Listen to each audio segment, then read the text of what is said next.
अक्सर आपने वो तस्वीरें देखी होंगी, दुनिया के 7 बड़े नेता सूट बूट पहने हुए हरी भरी लॉन में खड़े होकर फोटो खिंचाते हैं। इसे कहते हैं G7 समिट। लेकिन अब खबर है कि इस दुकान को तगड़ा झटका लगने वाला है, ऐसा झटका कि जो इसे बंद भी करा सकता है। डोनाल्ड ट्रंप के वॉशिंगटन से एक खुफिया दस्तावेज लीक हुआ है, जिसने ब्रिटेन के लंदन से लेकर जर्मनी के बर्लिन तक सन्नाटा पसरा दिया है। इस लीक्ड दस्तावेज के मुताबिक ट्रंप की टीम का मानना है कि पुराने नियम अब कबाड़ हो चुके हैं, इसलिए अब दुनिया को चलाने के लिए एक नई पंचायत बैठेगी। इसका नाम है कोर 5 यानी C5। इस नए क्लब में रिपोर्ट्स के मुताबिक यूरोप का पत्ता साफ है। इसमें 5 नए बाहुबली बैठेंगे: अमेरिका, चीन, रूस, जापान और भारत। इसमें विचारधारा का कोई रोड़ा नहीं है, इसमें पाकिस्तान का कोई नामो निशान नहीं है। तो क्या दुनिया का नक्शा बदलने वाला है? क्या यूरोप अब इतिहास है और एशिया भविष्य? आज दुनियादारी में डिकोड करेंगे इसी कोर 5 की थियोरी को। नमस्ते, मेरा नाम है अंकुर और आप देख रहे हैं ललन टॉप का अंतर्राष्ट्रीय प्रसंगों से जुड़ा रोजाना का कार्यक्रम दुनियादारी। Brought to you by Sensodyne K. Sensodent toothpaste for sensitive teeth. दुनिया की गाड़ी पुराने पहियों पर घिसट रही है, जो दूसरे विश्व युद्ध के बाद फिट किए गए थे। United Nations, International Monetary Fund IMF, World Bank, NATO, इन सब का सिस्टम था कि अमेरिका का डंडा चलेगा और बाकी सब सलाम ठोकेंगे। दशकों से इसी तथाकथित उदारवादी ऑर्डर का राज चल रहा है, लेकिन तब से लेकर अब तक मिसिसिपी, यांगत्से और गंगा में बहुत पानी बह चुका है। 2 मिसालें देखिए। पहला, United Nations security council UNSC की हालत एक पुराने मकान जैसी हो चली है, जिसकी छत टपक रही है पर मालिक मरम्मत को तैयार नहीं है। वीटो पावर वाले 5 चौधरी China, France, Russia, UK, US अपनी मनमानी करते हैं। फिर यूक्रेन की जंग हो या गजा की, कोई फैसला नहीं हो पाता। अब G7 को देखिए, ओल्ड बॉयज क्लब हो चला है। 70 के दशक में इनकी तूती बोलती थी, पर आज इनकी जेब का वजन हल्का हो गया है। दुनिया की GDP में इनका हिस्सा सिकुड़ रहा है। बूढ़ों की चौपाल कह लीजिए। चाय नाश्ता होता है पर काम की बात G20 में होती है, क्योंकि G20 में वो लोग हैं जिनके पास मौजूदा दुनिया में असली पैसा और पावर है। आज के दौर में चीन पहलवान बन गया है, रूस फिर से अखाड़े में ताल ठोक रहा है और भारत नई ताकत बनकर उभर रहा है। अमेरिका की पुरानी सुपर पावर वाली साख बची नहीं है। अमेरिका इस सच्चाई को अंदर ही अंदर समझता है, इसलिए रेलेवेंस बचाने के लिए ज़रूरी है कि वो नई ताकतों से हाथ मिलाए, पुराने दोस्तों से कन्नी काटे। यही हो भी रहा है। डोनाल्ड ट्रंप ने अपने नए कार्यकाल में यानी दूसरे कार्यकाल में रूस और चीन से दुश्मनी कम करने की कोशिश की है, साझेदारी तलाश रहे हैं। इन्हीं कोशिशों के बीच कोर 5 यानी C5 का नया शगुफा सामने आया है। 2 अमेरिकी न्यूज़ पोर्टल्स हैं, डिफेंस वन और पॉलिटिको। दोनों ने एक रिपोर्ट छापी है इस बाबत, जिसमें खुलासा किया है कि ट्रंप नई पंचायत बिठाने की प्लानिंग में है। किस आधार पर यह दावा किया गया है? देखिए, इसी महीने ट्रंप सरकार ने नेशनल सिक्योरिटी स्ट्रेटजी नाम से एक दस्तावेज सामने रखा था। इस दस्तावेज से पता चलता है कि अमेरिका किस रास्ते चलने की प्लानिंग कर रहा है। मसलन, भारत से कितनी कुर्बत रखनी है, रूस से दुश्मनी बढ़ानी है या दोस्ती का हाथ बढ़ाना है, चीन के साथ क्या करना है। इस स्ट्रैटेजी के जो आधिकारिक कागज़ दिखाए गए, उनमें तो वही पुरानी बातें थीं, लेकिन पॉलिटिको और डिफेंस वन के हाथ एक सीक्रेट फाइल लगी है। इसमें वो चैप्टर्स हैं जो आम जनता को दिखाने लायक नहीं समझे गए। इन्हीं लीक हुए कागज़ों में कोर 5 का जिक्र है, लेकिन ध्यान रहे कि अमेरिकी सरकार ने आधिकारिक तौर पर कोर 5 के यानी C5 के आइडिया को सामने नहीं रखा है। व्हाइट हाउस ने साफ तौर पर नकार दिया है कि ऐसा कोई दस्तावेज एग्जिस्ट करता है, लेकिन वॉशिंगटन में इसकी बात चल रही है अंदर खाने। क्या है कोर 5? लिस्ट में अमेरिका, चीन, रूस, जापान और भारत हैं। यूरोप के पुराने चौधरी यानी ब्रिटेन, फ्रांस और जर्मनी नदारद हैं। इसे यूरोप के मुंह पर करारा तमाचा समझा जा रहा है, एक्सपर्ट्स ऐसा कह रहे हैं। वैसे भी ट्रंप के दूसरे कार्यकाल में यूरोप को इसकी आदत लग चुकी है। संभावित कोर 5 की सबसे बड़ी खासियत यह है कि यहाँ नैतिकता का चोला उतार दिया गया है। अब तक अमेरिका लोकतंत्र की दुहाई देकर दुनिया को लेक्चर देता था, लेकिन इस मेज़ पर अजीब खिचड़ी है। यहाँ आधुनिक दुनिया का सबसे पुराना लोकतंत्र अमेरिका और सबसे बड़ा लोकतंत्र भारत तो होंगे ही, लेकिन उनके साथ होंगी दुनिया की सबसे ताकतवर ऑटोक्रेसीज चीन और रूस। बिल्ली काली हो या सफ़ेद, चूहा पकड़ना ही चाहती है। शेयर्ड वैल्यूज़ गई तेल लेने, शेयर्ड पावर की बात है। G7 की वो पुरानी रट रही है कि हमारे संस्कार मिलते हैं, हम लोकतंत्र हैं। उस रट ने चीन और रूस जैसे देशों को एक कर दिया, भाई भाई बना दिया। लेकिन C5 की सोच ये है कि दुनिया के सबसे ताकतवर और ज़्यादा आबादी वाले देशों को एक मेज़ पर लाओ, चाहे उनका पॉलिटिकल सिस्टम कैसा भी हो।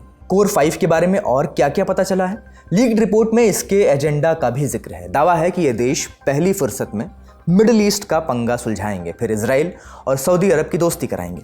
हमने जानकारों से पूछा, क्या ये सब सच हो सकता है या सिर्फ सीक्रेट फाइलों में ही दब कर रह जाएगा? कोर 5 की बात हो रही है, इसको तो सीधे सीधे फेस वैल्यू पे लेना मुझे लगता है कि सही नहीं होगा। लेकिन अमेरिका में और दुनिया भर में ये चर्चा है, खासकर जो लोग रियलिज्म मानते हैं इंटरनेशनल पॉलिटिक्स में, कि भाई जो दुनिया बदल रही है, जैसे ब्रिटेन आज के डेट में कहीं नहीं है, वो एक अमेरिका का वेसल स्टेट है, लेकिन उसको जो है वीटो का राइट मिला हुआ है सुरक्षा परिषद में। यही हाल फ्रांस का है, और भारत या और दूसरे देश जो आगे बढ़ रहे हैं, ब्राजील, नाइजीरिया, जनसंख्या में भी, अर्थव्यवस्था में भी। तो ये एक मल्टीपोलर वर्ल्ड, बहुत ध्रुवीय व्यवस्था के बाद अभी राष्ट्रपति पुतिन आए थे, तो आपने देखा कि प्रधानमंत्री मोदी ने भी उसकी चर्चा फिर से की। तो अमेरिका में भी ये कहा जा रहा है कि अमेरिका को चीन के साथ, रूस के साथ और जो दूसरे पावर उभर रहे हैं उनके साथ उनको अच्छा अलायंस करना चाहिए। जैसे ब्राजील की प्रशंसा भी की थी इन्होंने, प्रेसिडेंट ट्रंप ने। इंडिया है, मिडिल पावर में सऊदी अरब है, यूनाइटेड अरब अमीरात है, अफ्रीका के कुछ देश हैं जो उभर रहे हैं। तो एक ऐसी दुनिया बने जिसमें अमेरिकन इंटरेस्ट भी जो है सुरक्षित रहे और बाकी दुनिया का भी भला हो। एक ये है जिसको कि रशिया, इंडिया, चाइना और बहुत सारे देश मानते हैं, क्योंकि जो विकासशील देश हैं, जो आगे बढ़ रहे हैं, जो अभी अपनी अर्थव्यवस्था का विस्तार कर रहे हैं, उनको ये लगता है और सही लगता है कि दुनिया में तमाम संभावनाएं हैं, अपार संभावनाएं हैं कि सब हर आदमी की, हर औरत की, हर देश की, हर समुदाय की आकांक्षाओं को साकार किया जा सकता है, उन संभावनाओं को हासिल किया जा सकता है। तो इसके लिए आपको एक तरीके के ग्रुपिंग्स की जरूरत है, एक परस्पर सहकार की जरूरत है, क्योंकि अगर ऐसा नहीं होगा तो फिर कॉन्फ्लिक्ट्स बढ़ेंगे, जो अभी हो रहे हैं। आप देख रहे हैं कि दुनिया भर में कितने रीजनल वार अभी चल रहे हैं।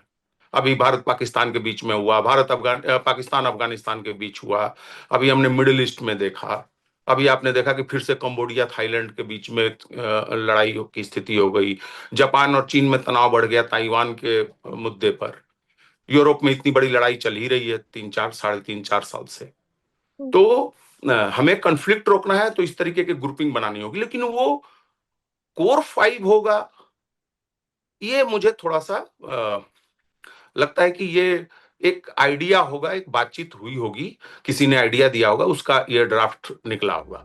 अगर ये सब सच हो तो कैसा दिखेगा? जरा आंकड़ों का चश्मा लगाकर देखते हैं। सबसे पहले बात धंधे की, यानी पैसे की। इस मामले में G7 के पास दुनिया की कुल GDP का सिर्फ 28% हिस्सा बचा है। इसमें आधे से भी ज्यादा हिस्सा अमेरिका का है। लेकिन C5 अगर बना तो दुनिया की आधी इकोनॉमी यानी 50% हिस्सा इन 5 देशों के पास है। अब आते हैं बाहुबल पर। यहाँ तो यानी मिलिट्री पावर, यहाँ तो G7 की बात न करें तो बेहतर है। यूरोप के देश अपनी सुरक्षा के लिए भी अमेरिका का मुंह ताकते हैं, लेकिन C5 अगर बना तो दुनिया के 95% परमाणु हथियार इन्हीं 5 के पास हैं। मिलिट्री पर सबसे ज्यादा खर्च करने वाले 3 देश अमेरिका, रूस और चीन C5 में हैं। ये वो देश हैं जो यूरोप की तरह किसी के पिछलग्गू नहीं हैं, इनकी अपनी रणनीतिक स्वायत्तता है। अब आखिर में बात जनसंख्या की। G7 देशों की कुल आबादी बमुश्किल 78 करोड़ है, यानी दुनिया का सिर्फ 10%। वहाँ अब काम करने वाले हाथ कम और पेंशन लेने वाले बुजुर्ग ज़्यादा हैं। दूसरी तरफ C5 में 330 करोड़ लोग रहते हैं, यानी दुनिया की 42% आबादी। बाकी डिजिटल दौर में डेटा ही नया तेल है। 140 करोड़ भारतीयों और करीब इतने ही चीनियों का डेटा ही एक खजाना है। अब बात भारत की। पुरानी दुकानों ने अब तक हमारे लिए दरवाजे बंद रखे हैं। संयुक्त राष्ट्र की सुरक्षा परिषद यानी UNSC को ही ले लीजिए, वहाँ 5 चौधरी बने बैठे हैं जो 1945 में सेकेंड वर्ल्ड वॉर में जीते थे। तब हम गुलाम थे, इसलिए बाहर रखे गए। आज हमारी आबादी उन 5 से ज़्यादा है, इकॉनमी में भी हम आगे हैं, लेकिन फिर भी हमें अंदर नहीं घुसने दिया जाता। कभी चीन टांग अड़ाता है तो कभी बाकी देशों को डर लगता है कि उनकी पावर कम हो जाएगी।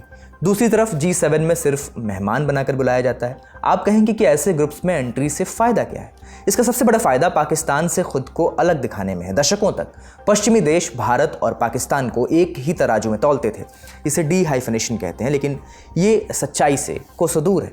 ऐसे ग्रुप्स में रहने से क्या फ़ायदा है, इसकी सबसे बड़ी मिसाल है यूरोप।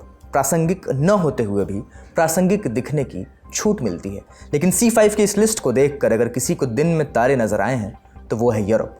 न तो अमेरिका का हमसाया ब्रिटेन इस लिस्ट में है और न ही यूरोप की तिजोरी संभालने वाला जर्मनी। इसके पहले सार्वजनिक तौर पर जारी नेशनल सिक्योरिटी स्ट्रेटजी में यूरोप के लिए एक शब्द इस्तेमाल हुआ था, सिविलाइजेशनल इरेजर, यानी यूरोप की सभ्यता मिटने वाली है। वजह बताई गई थी वहां आने वाले प्रवासियों की भीड़ और अपनी जड़ों से कटता समाज। ट्रंप की टीम मानती है कि यूरोपियन यूनियन EU अब कोई साझेदार नहीं है, बल्कि नियमों में उलझाने वाला एक ऐसा जाल है जो देशों की आज़ादी छीन रहा है। लीक्ड रिपोर्ट इससे एक कदम और आगे बढ़ती है। अमेरिका का गेम प्लान है फूट डालने की। रिपोर्ट कहती है कि अमेरिका को यूरोप के कुछ चुनिंदा दोस्तों को यूरोपियन यूनियन के चंगुल से बाहर खींचना होगा। कौन से देश? ये दोस्त हैं पोलैंड, हंगरी, इटली और ऑस्ट्रिया। इन देशों को ही क्यों चुना गया? क्योंकि यहाँ राष्ट्रवाद की हवा बह रही है। यहाँ की सरकारें ट्रंप की विचारधारा से मेल खाती हैं। ट्रंप चाहते हैं कि EU की ताकत को तोड़ दिया जाए और हर देश से सीधी बातचीत हो। इसे नाम दिया गया है मेगा, यानी make Europe great again. Public strategy में अमेरिका ने नाटो के लिए भी फरमान जारी किया था। लिखा था कि अमेरिका अब और ज़्यादा देशों को नाटो में शामिल करने के मूड में नहीं है। कह दिया गया था कि यूरोप के देश अब अमेरिका के टुकड़ों पर पलना बंद करें और अपनी सुरक्षा का खर्च खुद उठाएं। यानी अमेरिका अपना बोरिया बिस्तर अटलांटिक से समेट रहा है और अब उसका फोकस इंडो पैसिफिक पर है। आसान शब्दों में कहें तो यूरोप की शाम ढल रही है और एशिया का सूरज चढ़ रहा है। राहे दूरे इश्क में रोता है क्या, आगे आगे देखिए होता है क्या। मीर के शेर के साथ सुर्खियों की ओर बढ़ते हैं। शुरुआत यूक्रेन के गले की फांस बने पीस प्लान से। अमेरिका की तरफ से लगातार दबाव झेल रहे यूक्रेन ने अब जंग खत्म करने के लिए नया 20 पॉइंट प्लान दिया है। राष्ट्रपति व्लादिमीर ज़ेलेंस्की ने बताया है कि समझौते में सबसे बड़ी रुकावट ज़मीन वाले मुद्दे पर है। कौन सा इलाका किसके पास रहेगा, इस पर अभी भी सहमति नहीं बन पा रही है। ज़ेलेंस्की के मुताबिक अमेरिका ने समझौते के लिए एक फॉर्मूला दिया है। इसमें कहा गया है कि डोनबास के यूक्रेन कंट्रोल वाले हिस्से में एक फ्री इकोनॉमिक जोन बनाया जा सकता है। रूस इसी इलाके को यूक्रेन से लेने की मांग कर रहा है।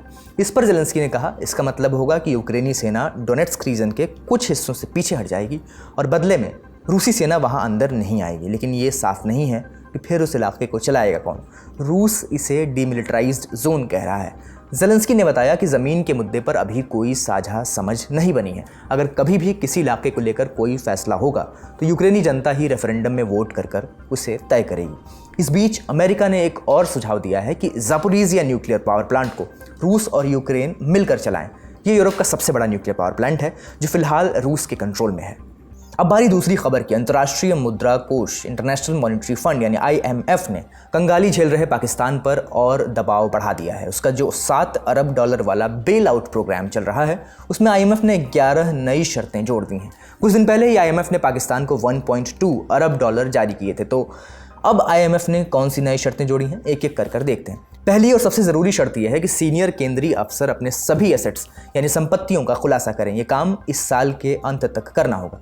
पाकिस्तान को 10 हाई रिस्क विभागों में भ्रष्टाचार रोकने की पूरी योजना तैयार करनी होगी। साथ ही प्रांतीय एंटी करप्शन यूनिट्स को भी मजबूत करना होगा।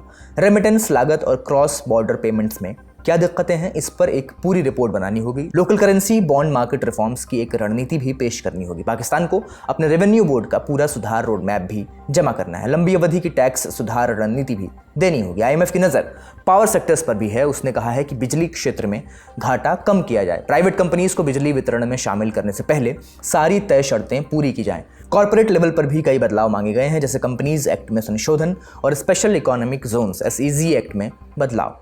IMF ने यह भी साफ कहा है कि अगर अगले साल राजस्व वसूली कम हुई तो पाकिस्तान को मिनी बजट लाना ही पड़ेगा। यानी IMF ने पैसा तो दिया है लेकिन उसके साथ एक बहुत लंबी लिस्ट भी दे दी है जिसे मानना अब पाकिस्तान की मजबूरी है। पाकिस्तान IMF के सबसे बड़े कर्जदारों में शामिल है। पिछले साल से अब तक उसे करीब 3.3 अरब डॉलर मिल चुके हैं। चलती चलती बात रणवीर सिंह की नई स्पाई थ्रिलर फिल्म धुरंधर की, जो भारत में तो अच्छा बिजनेस कर रही है, लेकिन इसका मिडिल ईस्ट वाला सफर अब थम गया है। फिल्म को खाड़ी के 6 देशों ने Bahrain, Kuwait, Oman, Qatar, Saudi Arab और UAE में रिलीज की इजाजत नहीं मिली है। रिपोर्ट्स के मुताबिक इसकी वजह फिल्म में पाकिस्तान के खिलाफ दिखाए गए हिस्से हैं। फिल्म की टीम ने पूरी कोशिश की कि मूवी को गल्फ में रिलीज मिल जाए, लेकिन हर देश ने क्लियरेंस देने से मना कर दिया। यह कोई पहला मामला नहीं है। इससे पहले भी fighter, sky force, the diplomat, article 370, tiger 3 और द कश्मीर फाइल्स ऐसी कई फिल्में मिडिल ईस्ट में बैन सामना कर चुकी हैं।